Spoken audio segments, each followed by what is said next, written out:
So that last cast felt very heavy, and I didn't want to say, but I thought I might have a ray. But it wasn't a ray, it was something a little bit unusual, but it was definitely heavy.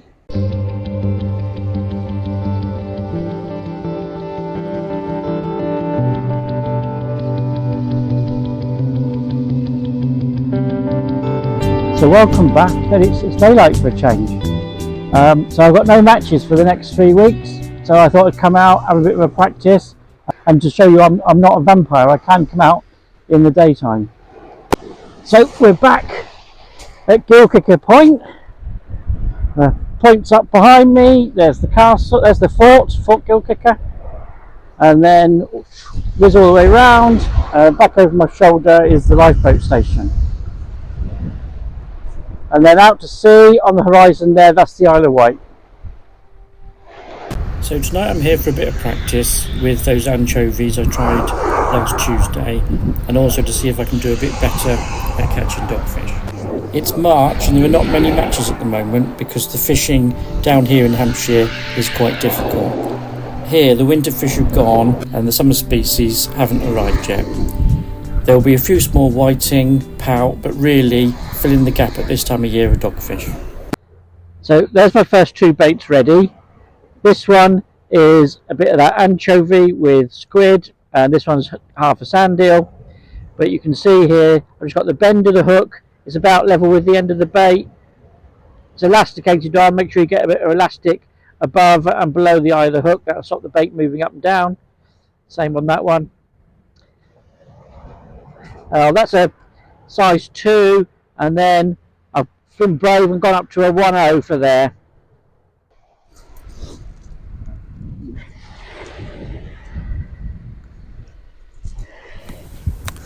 So I've noticed a bit of vibration on the rod, which can be caused by weed, but there's no weed around tonight, and there's not many waves, so I'm wondering if that's a fish.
Well, first cast, and I thought that was heavy, and what I've got is a double shot of dogfish and a whiting.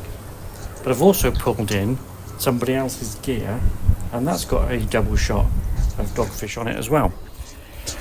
I don't know how long that's been out because there's nobody else here. So that's 3 dogfish and a whiting on the first cast.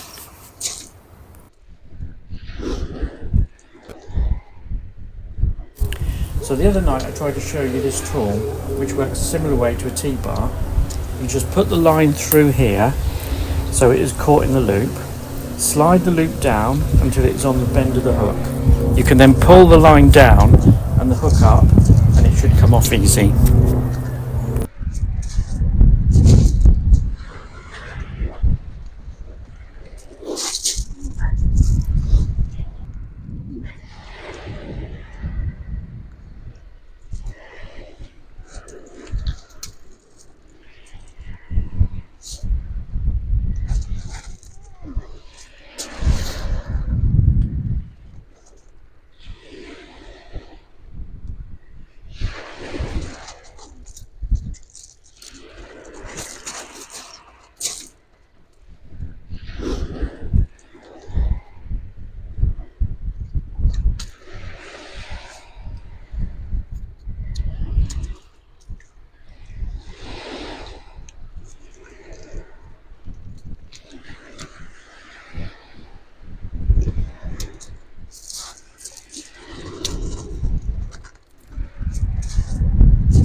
Now, in my opinion, when you come down the beach, you're responsible for the bit of the beach that you fish on.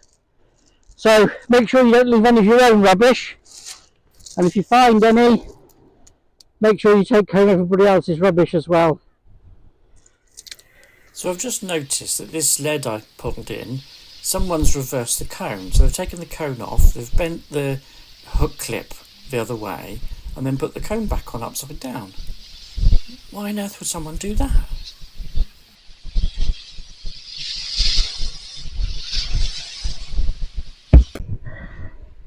So second cast, a double shot of whiting. Not massive, but it's a bit of fun. So hour 1 check-in. Well, I don't know if it is. It's the first time I've fished without it being a match for so long. I feel quite relaxed. I'm not watching my watch. I've got no idea what time I started. I've had 3 casts. I think it's about an hour. But it's just nice and relaxed. And I've caught a fish. I've only got 2 hooks on. I've had 2 fish every cast. So that's 1 dogfish, 3 whiting and a pout. And it's just nice to be out and not feel I'm under any pressure, not rushing. I've had a few fish now. I don't really care. So just in case some of you do care, I've got a 2 hook Pompey loop rig, size 1.0 on the bottom. That's in case there's some rays about, but don't tell anyone that. I was only going to mention that I've actually caught one. And then a size 2 on the top hook. I've got squid and anchovy on the bottom hook, and that seems to be going on there nicely. And as I just said, I've had a fish on it every cast. And then on the top hook, I've just got half a sandeel, and that's been eaten every cast as well. That's the only bit I got. I didn't bring much. It's just having a few hours, just relaxing. And it is very nice out here. The weather's been miserable lately, and some of my mates are up at the European Open Beach, struggling with the weather and the weed, and trying to find a spot on the beach amongst everybody else. But I'm here. I can't see anybody else in any direction. There's virtually no wind, and there's a few fish. So I'm just relaxing. So let's talk about tip lights. Now, I'm not a big fan of tip lights because when I was a kid, my line wrapped round the light, and when I cast I snap the tip off the end of my rod, so don't really use them. And in this modern age, when we've got really good quality headlamps and really good quality reflective tape, I don't really see why people want a tip light. The only time I want the top of my rod illuminated is when I'm looking at it. If I've got a headlamp on, then I'll see it through the reflective tape. So I'm a bit lost as to what the advantage is of a tip light. I suppose as a match fisher, and I'm probably not that worried about looking at the rod tip anyway, fish to my watch. So I'll start a match off with a 15-minute cast. If there's fish on there or the bait's gone, I'll reduce it down to 12 minutes or even 10 minutes. If there's no fish on there and the bait's still looking in good condition, I'll increase it to 20 minutes. But I won't go past 20 minutes because even if the bait hasn't been eaten, after 20 minutes it's all washed out. So I would change the bait anyway. So I'm not really watching for bites. I don't, that discussion I was just having about a tip light. But I suppose if you like it, you like it. But for me, I'm probably not sitting there watching the rod tip anyway. So I'm keeping up my record of 2 fish every cast. There's not a single hook's come back so far without a fish on it.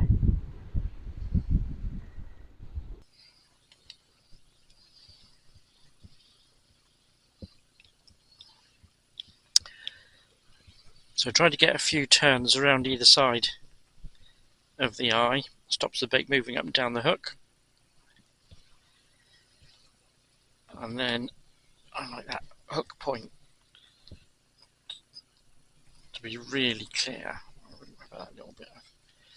So the hook point's really clear.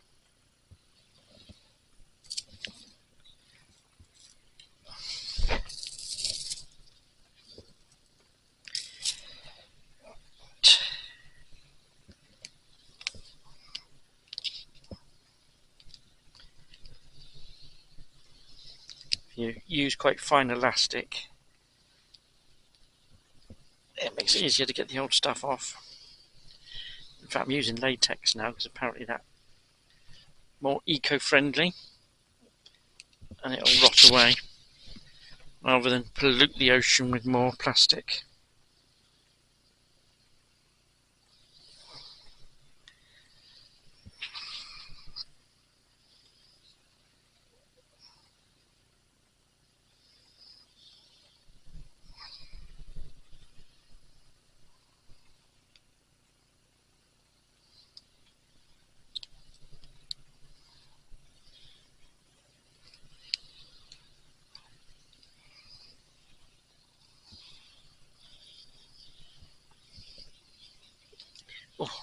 Again, this is a much bigger bait, but I still want to get a few turns either side of the eye.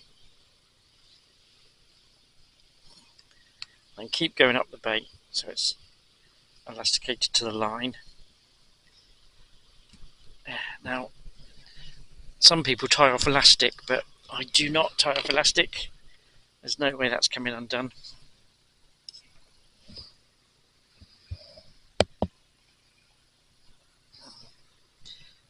Again, hook point really clear, so that's not going up or down, and the hook point's really clear.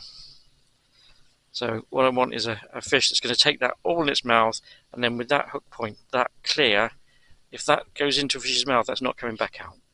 So still no hook has come back without a fish on it.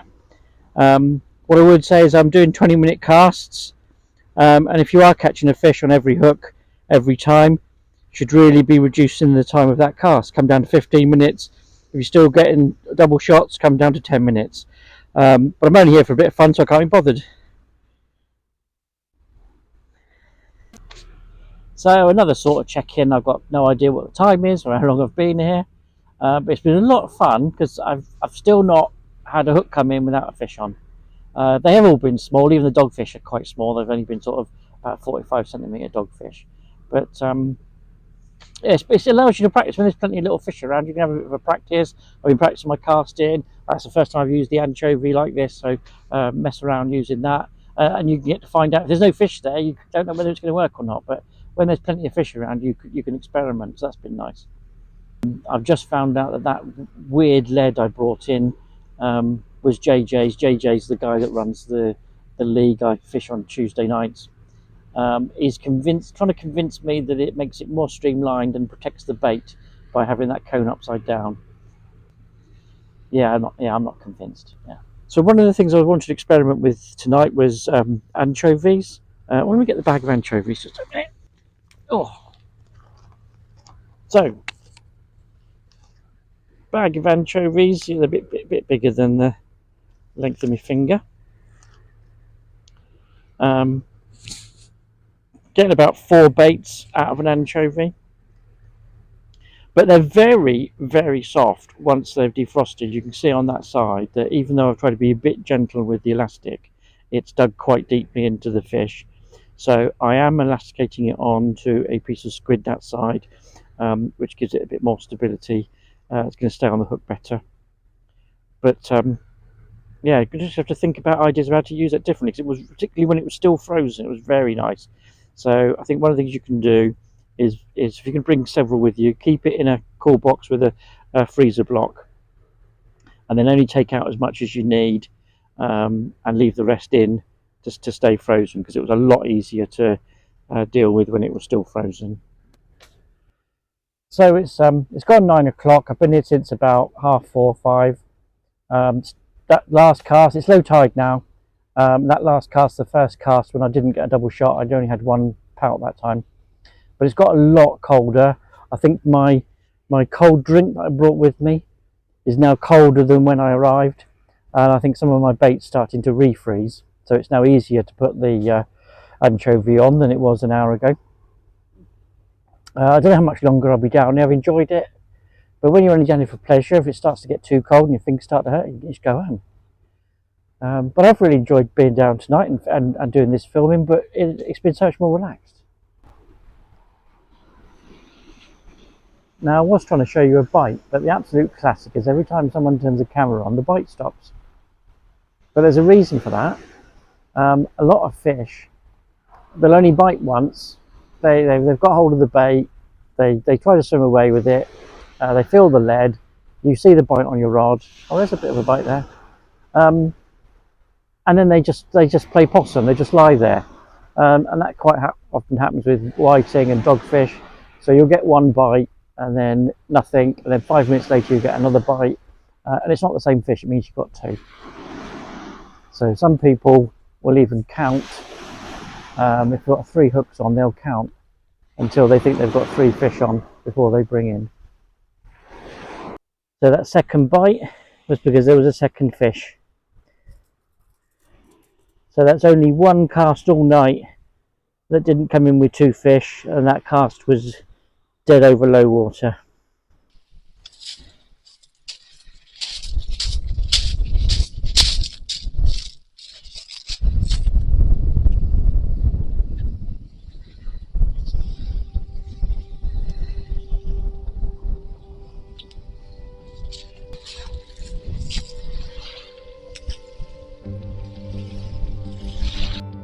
So that's my last cast out there now.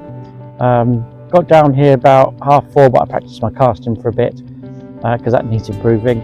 So I'll probably fish from about 5 till 10, 20-minute casts a time.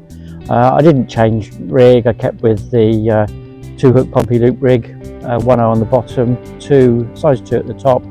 And I've had 2 casts now where I didn't get a double shot, and those 2 casts I still caught a fish. One was a pound, one was a dogfish. So I've lost count. I can't remember how many of which species I got, but it's been a really pleasant night. I haven't been rushed. I've just stuck to my 20 minutes per cast.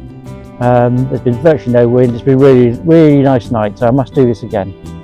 So thanks for joining me, and if you've got any ideas about what I can do on the weeks when I haven't got the matches, please say in the comments. Thank you very much.